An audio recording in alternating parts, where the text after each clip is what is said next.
Segundo o Instituto Brasileiro de Geografia e Estatística, produtos sazonais são aqueles que apresentam ciclos bem definidos de produção, consumo e preço.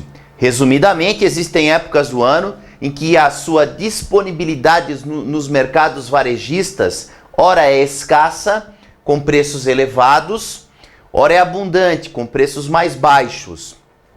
O que ocorre no mês de produção máxima da safra. Isso aqui é importante, tá? Ó, os preços mais baixos ocorrem no mês de produção máxima da safra. Faz sentido, né? Então, olha só. A partir de uma série histórica, observou-se que o preço em reais do quilograma de certo produto sazonal pode ser descrito pela função P de X, preço, né?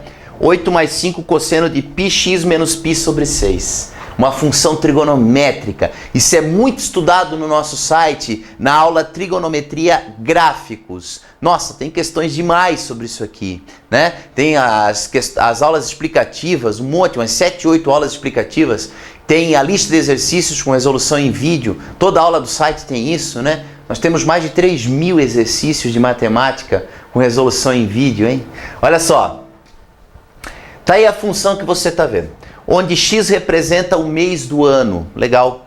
Sendo x igual a 1 associado ao mês de janeiro. X igual a 2 fevereiro e assim sucessivamente até o x igual a 12 associado ao mês de dezembro. Na safra, o mês de produção máxima desse produto é, cuidado, hein?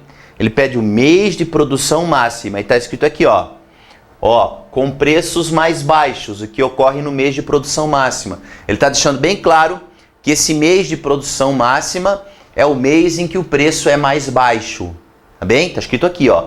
Isso aqui é o preço, tá? Então, beleza, eu vou fazer o gráfico dessa função para a gente poder analisar, tá? Ah, uma coisa importante, o π é 180 graus, tá? Então, essa função que está ali, ó, só P, ó, não vou botar P de X, 8 mais 5 cosseno. O π é 180 graus, então é 180 graus vezes X menos 180 graus dividido por 6. É que nas aulas também, para fazer o gráfico, eu prefiro os ângulos em graus, tá? Aí, 180 dá para dividir por 6, dá 30. E esse também. Então, eu prefiro colocar a função assim, ó, 8 mais 5 cosseno de 30 graus vezes x menos 30 graus, tá bom? Então, nós vamos fazer a tabela que gera o gráfico dessa função, que nem a gente aprende na aula de trigonometria, né? Quais são os ângulos que eu uso? O 0, 90, 180, 270 e 360. Isso no meio da tabela, tá? E a função é essa ali. Agora, o que eu faço? Eu pego 3x menos 30 graus e igualo a 0. 3x menos 30 igual a 0. Menos 30 vai para lá somando. E esse 30 vai dividindo. 30 por 30 dá 1. Então tá aqui, ó. Primeiro ponto, 1. E aí o resultado dessa conta, né? Para fazer o resultado da conta, você tem que conhecer um pouquinho da circunferência trigonométrica, né? Como eu falei na aula gráficos, isso tudo é explicado. Lembra aqui, ó? Olha aqui, ó. 1 e 0, 0 e 1. Menos 1 e 0, 0 e menos 1. O primeiro valor é o cosseno, o segundo é o seno. Aqui é o 0 graus, o 90, o 180... o 270 e o 360. Também tem essa aulinha no site, circunferência trigonométrica, onde a gente aprende tudo isso. Tá, o cosseno de 0 é 1. Aí você resolve essa conta aqui, ó. O cosseno é o primeiro valor. Então ficou 5 vezes 1 mais 8, 13. O cosseno de 90 é 0. O cosseno é o primeiro valor, ó. Então, ó, 0 vezes 5, 0, mais 8, 8. Cosseno de 180 é menos 1. Menos 1 vezes 5 dá menos 5, mais 8 dá 3, positivo. Cosseno de 270 é 0, tá aqui, ó. Então ficou 5 vezes 0 mais 8, que é 8. E aqui fica interessante porque uma coisa importante, tá? Para achar o segundo valor de x, aqui eu não falei, eu faço 30x menos 30 graus igual a 90. Aqui do ladinho, ó. Aí o menos 30 vai para lá somando e o 30 vai dividindo, dá 4. Do 1 para o 4 aumentou 3, então vai continuar aumentando 3. 4 mais 3, 7, mais 3, 10, mais 3, 13, né? Pois é. Aí o último valor, o cosseno 360 é 1, vezes 5 mais 8, 13. Só que esse ponto aqui, ó, ele não existe no gráfico. Por quê, professor? Porque diz que o X só vai até 12, né? Que seria o mês de dezembro, então não teria esse ponto 13 e 13. Mas mesmo assim eu coloquei ele aqui para você ter uma noção, tá? Para você ter uma noção. Então olha aqui, os pontos que eu tenho no gráfico são, aí eu já marquei 1, 2 até o 13, e aqui o 3, o 8 e o 13, que são os valores que eu preciso para o Y. Então o primeiro ponto é 1 e 13, vamos fazer com vermelho aqui, ó. 1 aqui e 13 aqui.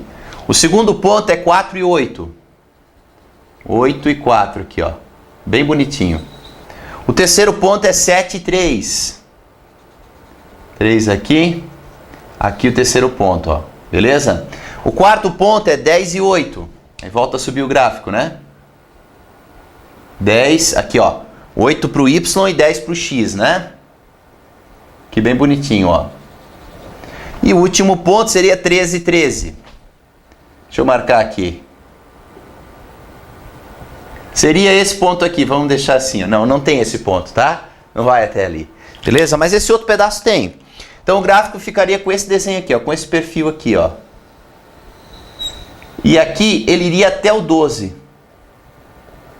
Aqui. Vou botar assim, ó. Né? Então seria o ponto aqui, o último, ó, do gráfico, ó. Tá? Aí esse ponto ali, essa parte 13 e 13 não existe, tá? Nem vou colocar aqui, vou tirar esse pontinho daqui. O gráfico só vai até no 12, só até ali. Então não tem aqui, tá? Só para você ter uma noção, eu coloquei esse ponto ali. Beleza? Então o que acontece agora? Nós precisamos ver o quê? Olha aqui, ó. Ele fala assim, ó. Na safra, o mês de produção máxima desse produto é... E aí, como eu falei, tá escrito aqui, ó. Ó. Sua disponibilidade dos mercados, ora é escassa, com preços elevados, ora é abundante, com preços mais baixos. Preços mais baixos. O que ocorre no mês de produção máxima? Tá bem claro que os preços mais baixos ocorrem no mês de produção máxima. E ele pede o mês de produção máxima. O mês de produção máxima é o mês que tem os preços mais baixos. Isso aqui, ó, esse P é o preço.